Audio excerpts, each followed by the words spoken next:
from Secrets, the channel for learning about trading and investing. Welcome to Markets Next Week, the weekly stock markets analysis show. We look at the technical charts and then try to understand what happened the previous week and also plan for a better trade starting from tomorrow. The next week, that's Monday, June 23rd. Okay, so let's dip down the charts. Here we go. This is the weekly view of Nifty and the daily view on the right side of the Nifty 50. And you see that there's a solid green candle and a very good bounce up is exactly what has happened, and it's very well within a trend line channel after a steep correction of, not a steep one, nearly 18% of correction. While that's weekly charts. On the right side, daily charts are showing it's on the top of a resistance zone of a parallel channel, trend line channel top. That's where it is, and overall it was kind of a bounce up and a solid wide range bullish candle is what I see there. On the Banknifty, it has already hit the top of the trend line and then rose previous week, but this week we see a consolidation inside bar candle inside previous week's huge red candle. Bounce up here also. Daily charts, you could see that it's again within a trend line channel, and if you're trying to move up towards the top of the trend line channel on the daily charts once again. So let's summarize it. It was 397 points up, 1.6% of bounce up that happened in Nifty, right, after a steep correction that happened the previous week. So, and Banknifty, it was a 1.3%, that's 730 points of bounce up, and both of them have managed to close above the 20 exponential moving average. Keep in mind that it's only 17.23% of correction and 12.45% of correction that has happened on the indices as such, value of nearly 70% over the last 2.5 years or so. So candlestick wise, if you analyze, a solid bullish candle, but that's inside the previous week's candle, so it's a consolidation for sure. It's an inside bar, bullish inside bar, I can say. Same to the bullish inside bar, so indicating a consolidation after the huge pullback that happened in the earlier week. And daily charts are showing that the Monday was a continuation of the previous Friday, and then some profit booking came in, and then Friday it was bazooka booming up, all in the middle of global crisis of Iran-Israel war crisis. It was quite surprising to see that the market was betting on the long side aggressively when the world is having a huge uncertainty on the war. Anyway. And when demands indicate the expansion has just begun from the consolidation, you can see the demand is slowly rising and the bearish bias has turned to bullish bias on the daily charts, short-term charts. Banknifty also bullish biased. Small expansion just started from the consolidation. So not a confirmation of an expansion on the upside. So probably there could be consolidation that may continue or expansion most likely. That's what the bond demands are indicating based on the Friday's move. But things have changed after that. We'll come to that later. So, yeah, candlestick wise, everything was bullish. Wide range bullish candle on the daily, and bullish inside bar candle on the weekly. So it's definitely bullish. So it was. So that's what the charts are saying. What I explained earlier, the bond demands and the kind of move that happened last week is all mentioned here. Whatever I talked just a few minutes back. Let's move right. So if you try to understand the momentum and the trend using the RSI and the ADX, you can see that the momentum, this page indicates momentum weekly and the daily. Left side is weekly and both the indices are covered here. So as such, the weekly momentum is actually attempted to take a range shift and then bounce up, which is heavily bullish.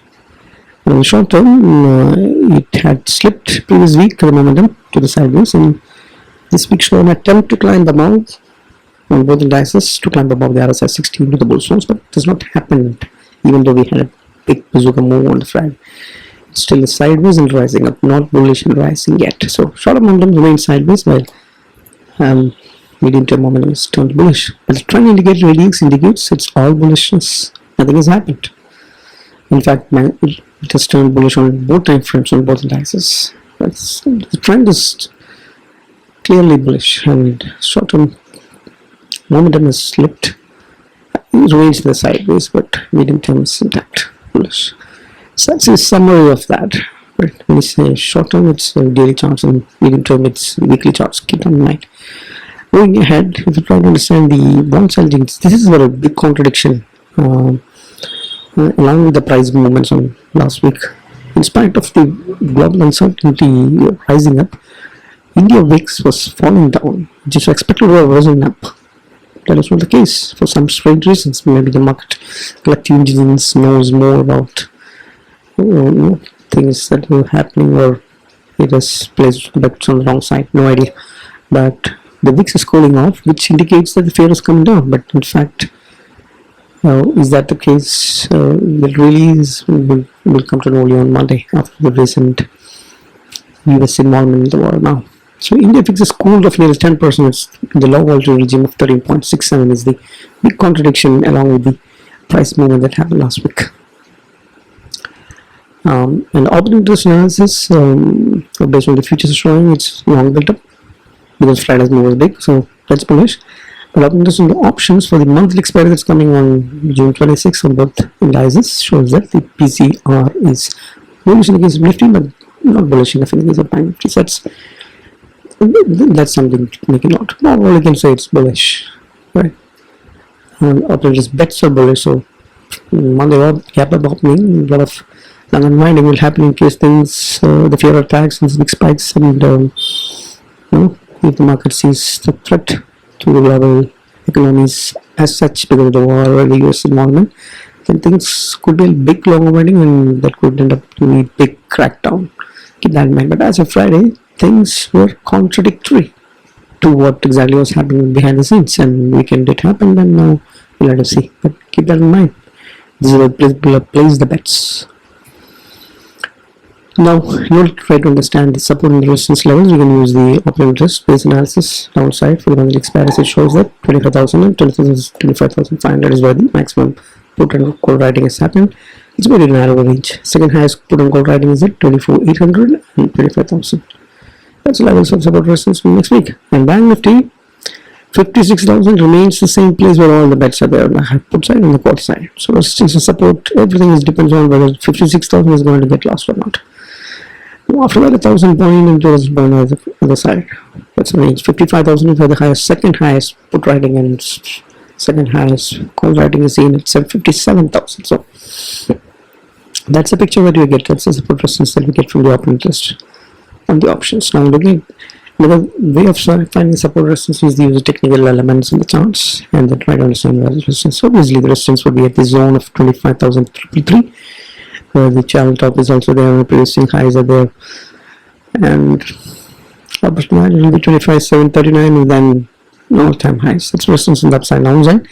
For support coming at the 28 exponential moving averages and then 50 exponential moving average could bring in some stuff, and so supports are coming at 24,000 nearby where there is a gap to 100 exponential moving average and then Fibonacci levels, and 200 exponential moving average is way down. They're down at 23,800 nearby level, so that's the thing. And Banknifty on the other hand has 57,000 and all-time high levels as a first resistance. After that, it could be a big breakout if it happens. The downside supports at the 50 exponential moving average. Before that, 20 exponential moving average support at 55,781 and 56,000 above that rounding number. If that support goes on out, is the big question. If that breaches, then 55,781 is 20 exponential, then 50 exponential comes at 54,726, and then there is a gap. So 54,000 breach will be meaning things are going bad. But as long as it holds at 54,000 levels, it should be fine. Things should be fine.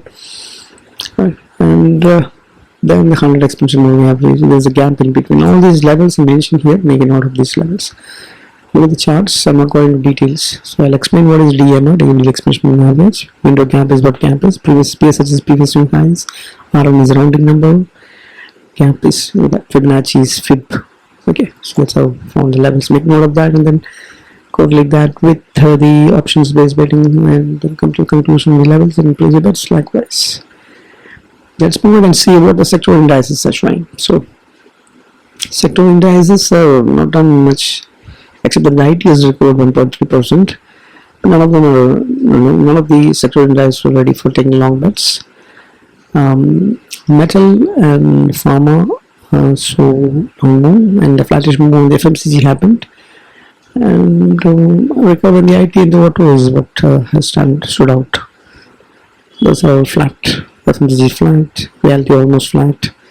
That's it's a mixed picture that we're seeing. None of them are ready for taking long bets. That detailed charts of physical indices can be seen here. But my day is still sideways and rising up and trying to break out of that flat pattern. If it happens, it will be good. And the metal is also struggling in the median of the parallel channel, sideways and facing resistance, and our index is also the same. At the median of the trendline channel and then facing resistance, sideways rising up momentum. Roma is also sideways facing resistance, and FMCG is on the long fall after having met resistance and then holding on that sideways momentum. And reality at the top of that flag pattern, parallel channel, breakout could have happened and taken it to the next level of the top of the trendline channel, but didn't happen. It's facing resistance right there. And let's now move ahead and see how the heavyweight stocks, those are the 5 or 6 stocks that contribute maximum to the prices, the HDFC's, Reliance, ICICI Banks and all that. HDFC Bank had hit the top of the tunnel channel and met with the resistance but last week. It is seeing a solid bullish momentum, positive reverse divergence, and it's absolutely bullish, and now it is good volumes, and if this move can break out the trendline channel and then move to the 3000 levels is the question. 2000 levels above is the question, but absolute bullishness as of now, that's what's seen the price and the momentum and the patterns as well. Lines also is a solid bullish momentum and the price and candlestick pattern as well. Same with the case of ICICI Bank also. Bullish reverse divergence, positive reverse divergence. It could take it up to the next all-time high once again. But that's an inside bar after previous week's fall. So absolutely bullish momentum and trend that's seen along with the price patterns in all the 3 major heavyweight stocks. And ID also is showing green after it climbed to the bull zones, TCS and process. You can see that momentum has caught up in rising momentum on the sideways. Kodak Bank is solid bullish momentum with the native divergence that's also seen there. Of course, that's a contrast stock and keeps on moving up and down. But right now it's in the bull phase at the top of that consolidation zone. ITC is sideways and trying to move up, long consolidating stock as usual, but less likely to fall or correct too much. That's the story of the heavyweight stocks. Overall, things looks fine from the major heavyweight indices and IT as well. And looking at the broader markets have seen has climbed into the bullish momentum and seeing a red. Some pullback, some resistance is evident there, slightly slipping sideways, but yeah, overall we can see that it's not in any bad shape at all. The red cap and the small backs are weekly Nifty charts. That's what it says. Let's move on and try to understand how the foreign institutions have placed the bet. Look at this. NFI has a back-ended buyers after a very long time, 8,700 crores of buying in the cash market, and domestic institutions as usual have been buying big time last week and this week as well. 12,600 crores of buying. So the institutions are buying for some strange reasons, despite the fact that there is a lot of uncertainty. I am not fundamentally good. I'm not a fundamental research analyst. I have no clues what's happening, but big bets are placed by the big players. Keep that in mind, despite the news that US is going to do something very soon. This is what has happened.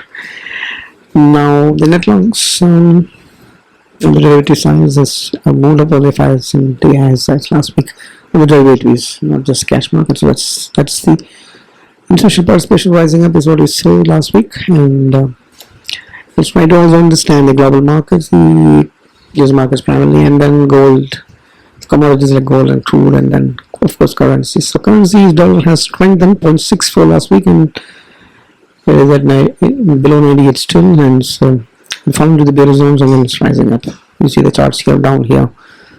Dollar has been weakening, but last week it was a spike up. Currency is not responding exactly the same way as the dollar. The US INR is spiked up 0.5%, so currency can falling below the 285 and struggling a little bit, but the rupee currency, so US INR is spiking up, and rupee is remaining weak above the 85 levels.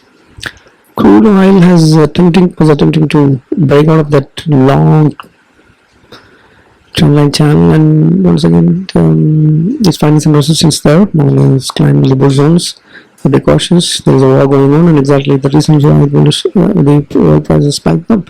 In fact, they had gone below the 60 levels at some point in time very recently, and now it is spiking up, and the analysts are saying it can go above 100 easily. So that's all great news for emerging market like ours. Look at gold. Gold has a pullback. We'll have to see on Monday how it reacts. Gold is big volume, mega rally of 100% and more in the last 2 years, and it's still very close to all-time highs. And now we have a war. You know how the gold will react. So gold rising up would indicate that the people are losing interest or shifting the money from the equity market.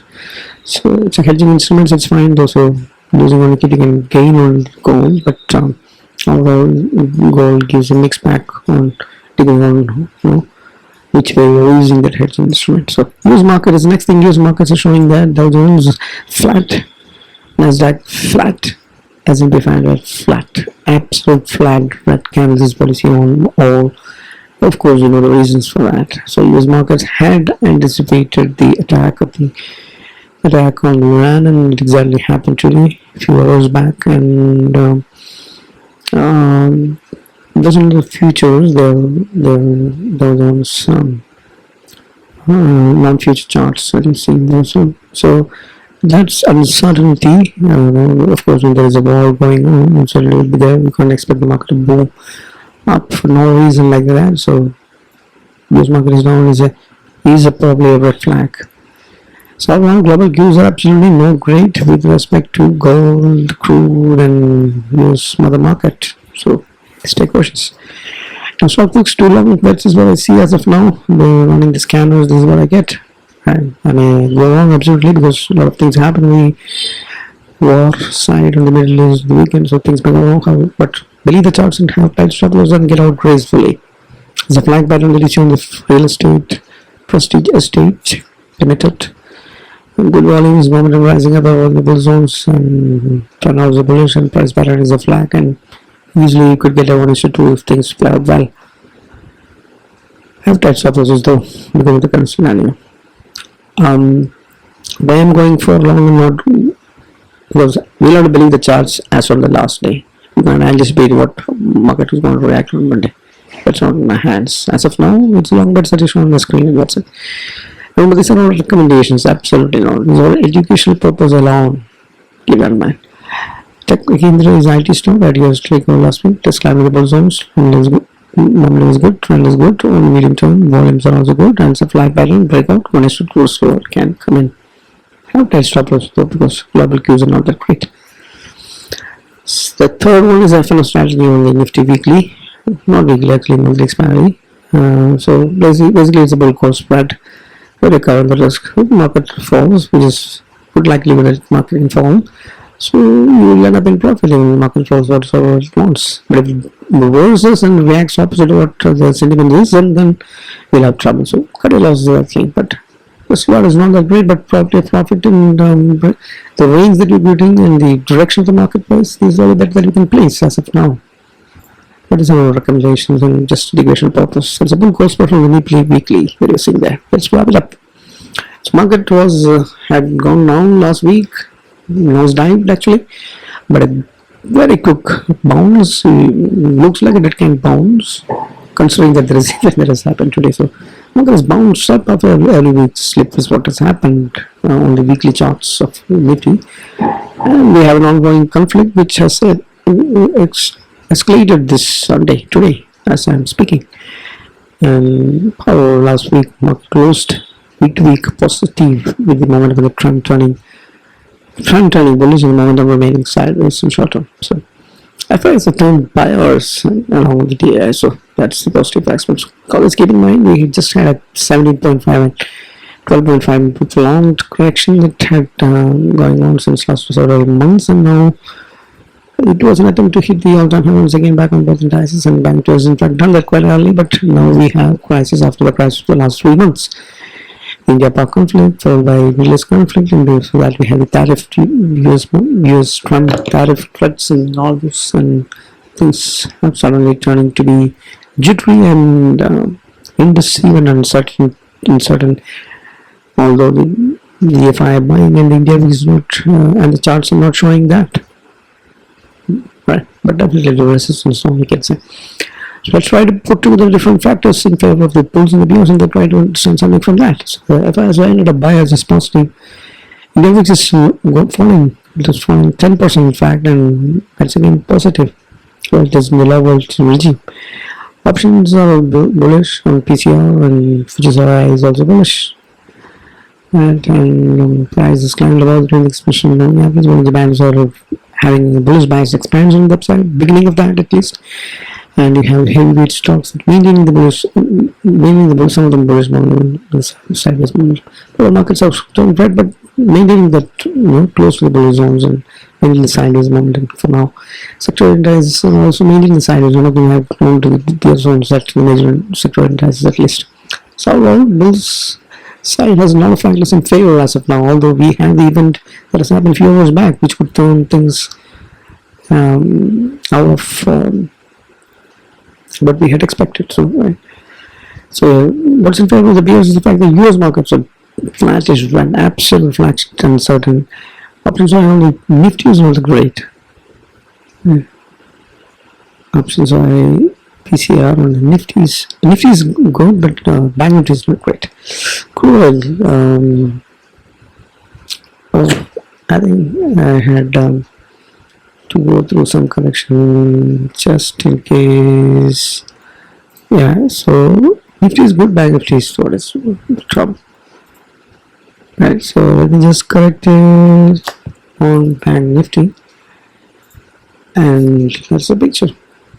And crude oil is not in great shape. US market is in good shape. Gold is at the top. Momentum is still not climbed in Nifty on the short term. It's still sideways and rising up. That's not enough to say it's long, right?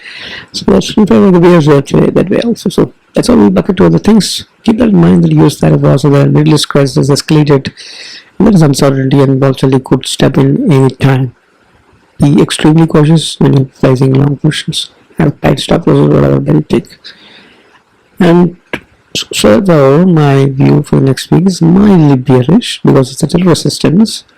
Short-term momentum is not at bullish there. I'll rather wait for that, especially when there's bad global cues and news flow that's there.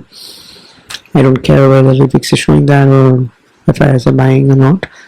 But it is approaching resistance zone. There is volatility that could expect there is fundamental big events happening. So I cannot completely trust the technical chart. So for my view, 23,500 and 24,500, 2,000 points wide range volatile moves could happen next week. 54k and 57k is a very wide magnitude range that I look forward. So keep in mind, we can say the next rally of indices are coming only if it is about if it's trading about 26,000 and trading about 57,000 as such. So it's a money using hedging strategies and options. When the market is falling down, also we can buy money, right? So check out my playlist for all those things. But one thing to keep in mind is risk management is all what trading is all about. It wasn't just different thing. Every day we could give you opportunities buying, but risk management is what trading is all about. So always hedge your positions, hedge your portfolio, protect your capital. That's all that's in our hands. That's all I have. Hope it helps, and if you find it interesting, subscribe to the channel for future videos and all that. Hit the like button if you like it, and come put in your feedback and all that, and share it to others, please. And I'm also active on X, so if you want daily analysis, I will be posting technical charts and analysis and all that on that. That's all I have. Thanks for watching. Happy trading, happy learning, happy investing. Bye bye.